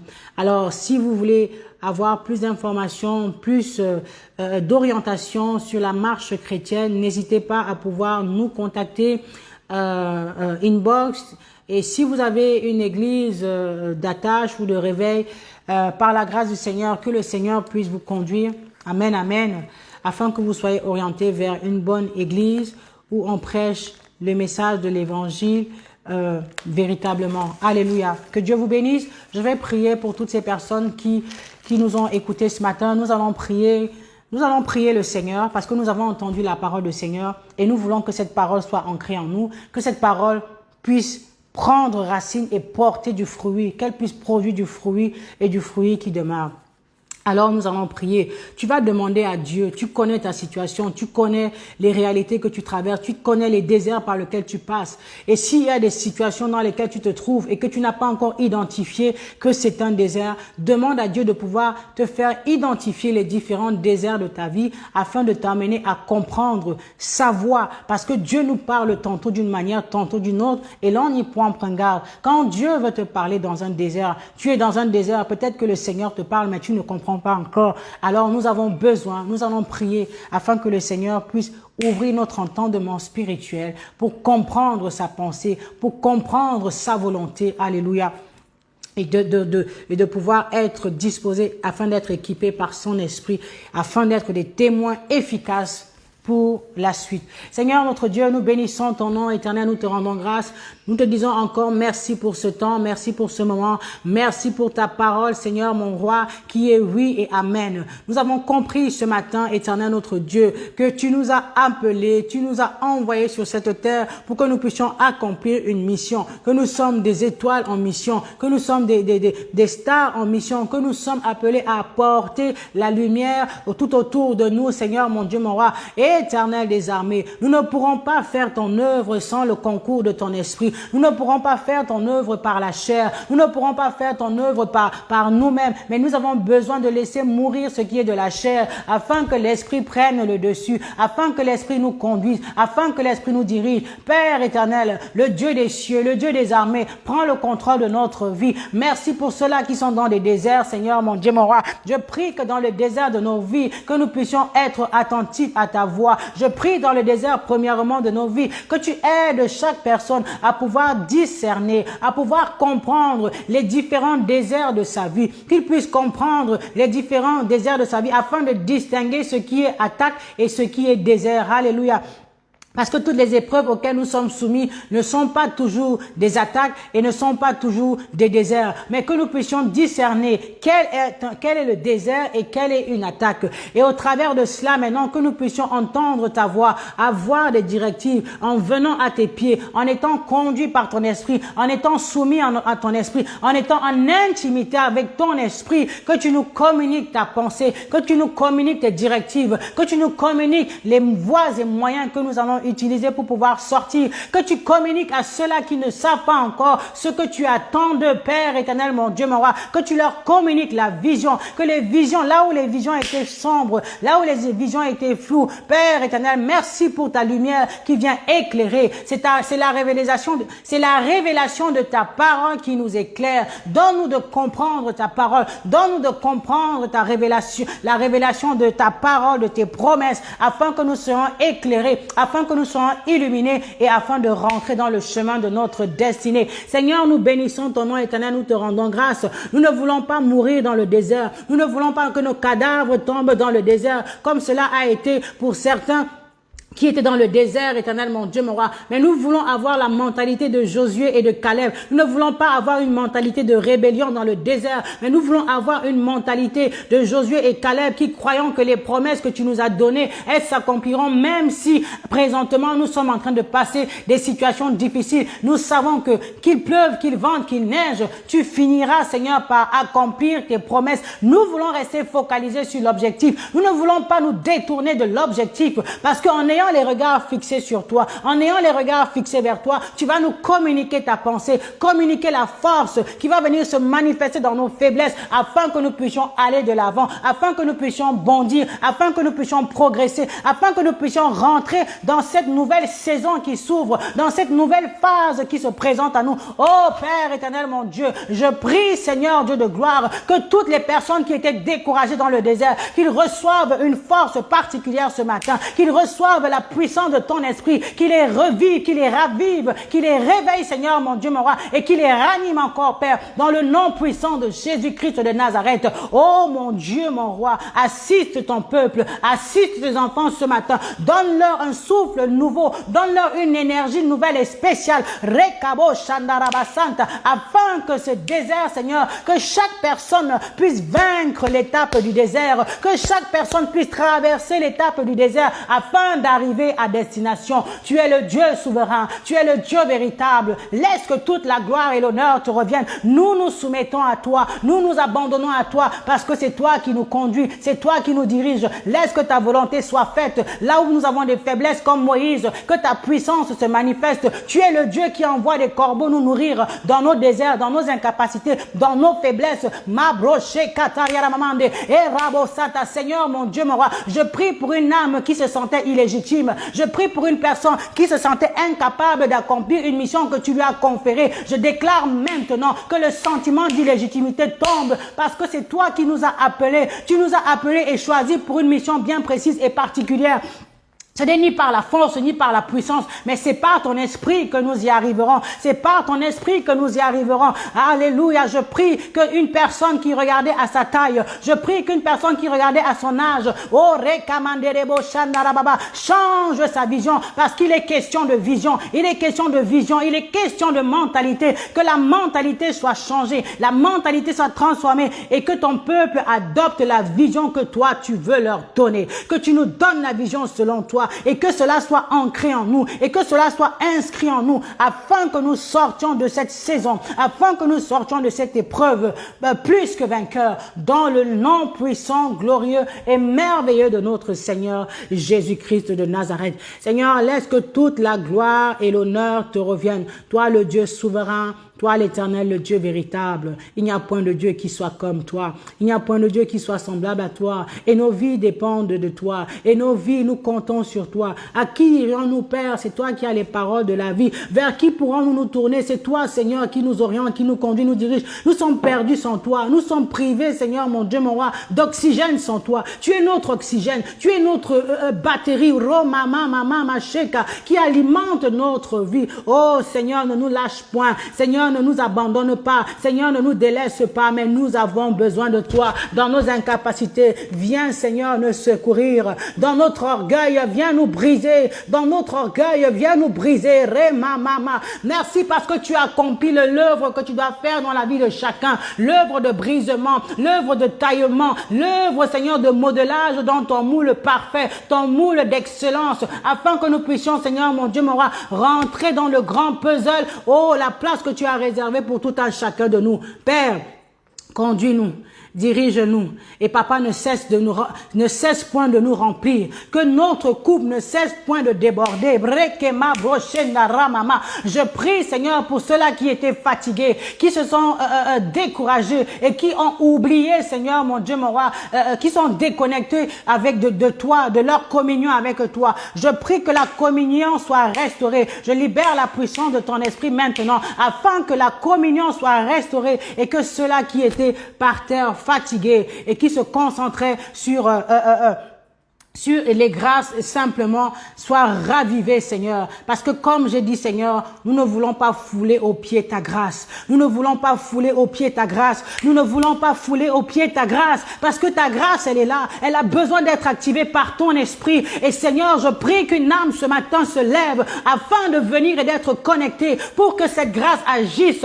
Parce que des nations entières attendent que X et Y se lèvent. Parce que des vies entières attendent que toi, tu te lèves. Alors ne foulons pas aux pieds la grâce de Dieu, ne foulons pas aux pieds le don de Dieu, mais sois rallumé, que ta bougie soit, que la flamme de ta bougie soit rallumée, que la flamme de ta lampe soit allumée et que tu sois rempli de l'Esprit de Dieu, que tu sois rempli de l'énergie, que ta lampe, il y ait de l'huile dans ta lampe. Saint-Esprit, remplis-nous ce matin, afin que nous soyons serons des vases efficaces. Oriente-nous, dirige-nous. Merci, Rekabo Shandaramanderebo, parce que tu libères dans la vie de chacun, Seigneur, la capacité de se reconnecter avec toi, dans la vie de prière, dans la vie de la méditation de la parole, dans le jeûne, Rekemabro Shendaramamama. Au nom puissant de Jésus-Christ de Nazareth, venez à moi, vous tous qui êtes fatigués et chargés, je vous donnerai du repos. Tu es fatigué par ta situation, tu es fatigué par l'état dans lequel tu te trouves, mais la seule solution, c'est de venir au pied du Maître, et le Maître te donnera du repos, et le Maître t'éclairera, le Maître t'instruira, il te dira quoi faire. Marekabo Shandaramamama, Remamamamama, Rekobo Shandarama. Arrête de chercher la solution ailleurs, arrête de chercher la solution ailleurs, c'est au pied du Maître que tu trouveras la solution, c'est dans la présence de Dieu que tu trouveras la solution, que tu trouveras le réconfort, que tu trouveras suffisamment d'énergie pour pouvoir avancer. C'est dans la présence du Maître que tu auras la force. C'est dans la présence du Maître que tu auras la force. Ne cherche pas les choses par toi-même. Ne cherchez pas les choses par vous-même. Ne cherchez pas les choses par vous-même. Mais soyez connectés à l'Éternel, le Dieu des armées. Sinon, vous risquerez de tourner en rond et en rond et en rond et en rond. Vous allez essayer X stratégie, Y stratégie, mais vous n'aurez pas de réponse parce que ce n'est pas le chemin par lequel Dieu veut vous faire passer. Cherchez à vous connecter à Dieu. Cherchez à vous connecter à son esprit qui vous éclairera et qui vous conduira. Mama Shekaraba. Les murailles de Jéricho ne sont pas tombées par la science de l'homme. Les murailles de Jéricho ne sont pas tombées par la connaissance de l'homme. Mais les murailles de Jéricho sont tombées par une stratégie spirituelle. Ta situation changera par la stratégie spirituelle que Dieu te donnera. Arrête de fonctionner par ton propre système. Arrête de fonctionner par tes propres forces. Et retourne au pied du Maître qui t'éclairera, qui te conduira, qui te guidera et qui t'orientera pour que tu aies la victoire. Amen, amen, amen. Que Dieu vous bénisse abondamment. Peuple de Dieu, alors soyez bénis abondamment. Pour vous tous qui êtes là, qui êtes présents, qui nous suivez, si vous avez besoin donc de faire vos dîmes et vos offrandes, sachant que l'on ne peut pas se rassembler, alors n'hésitez pas, le service de communication va publier les informations nécessaires pour vous permettre de pouvoir honorer le Seigneur, en tout cas avec vos dîmes et vos offrandes. Apprenons à nous connecter à la grâce de Dieu. Apprenons à honorer le Seigneur, à honorer les commandements de l'Éternel. Alléluia. Vraiment, que mon Dieu vous bénisse abondamment. Je vous souhaite un excellent dimanche dans la présence de l'Éternel. God bless you et une excellente semaine qui commence, une semaine qui est bénie. Je déclare la semaine bénie. Je déclare que les portes s'ouvrent. Je déclare que la grâce de Dieu vous accompagne, que la protection du Maître soit votre partage sur vous, sur vos familles, sur vos enfants, que tout ce que Dieu vous a donné en possession, que cela soit sécurisé par son esprit, que l'ennemi ne puisse point toucher à ce que Dieu a mis dans vos mains. Remasanda, Rekababa, Sheka, et Ramamama, dans le nom puissant de Jésus-Christ de Nazareth. Allez prospérer, élevez-vous, montez comme des aigles. Montez comme des aigles. Montez comme des aigles. Et que la joie du Seigneur soit votre partage. Que la joie du Seigneur soit votre force. Dans le nom précieux de notre Seigneur Jésus-Christ. Bon dimanche à vous tous. God bless you. Amen.